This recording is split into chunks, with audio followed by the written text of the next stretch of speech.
Friends, આજે આપણે health ચેકઅપના important વિશે સમજીએ.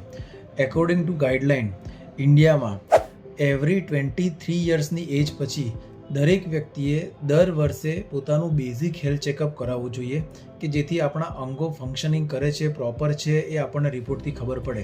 હવે ઘણા બધા લોકોને એવો સવાલ હોય છે કે મને તો કોઈ તકલીફ થતી જ નથી, મને ડાયાબિટીસ નથી, મને બીપી નથી, જોગિંગ કરું છું, વર્કઆઉટ કરું છું, મને કોઈ જ તકલીફ નથી, તેમ છતાંય મારે રિપોર્ટ કરાવવાની જરૂર શાના માટે છે?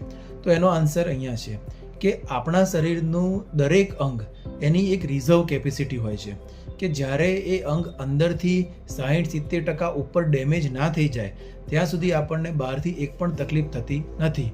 એટલે મારી પાસે ઘણીવાર એવા યંગ દર્દીઓ પણ આવતા હોય છે કે જેમની 30-35 વર્ષની ઉંમર હોય અને એમને એક બહારથી ઉલટી થાય અથવા તો સોજા આવે અને જ્યારે આપણે એમનો કિડનીનો રિપોર્ટ કરાવીએ ત્યારે એડવાન્સ સ્ટેજમાં જતો રહ્યો હોય છે.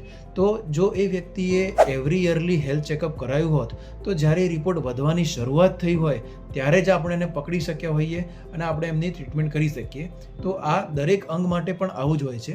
એટલે 23 વર્ષની ઉંમર પછી દરેક વ્યક્તિએ એવરી યરલી હેલ્થ ચેકઅપ કરાવવું જરૂરી છે.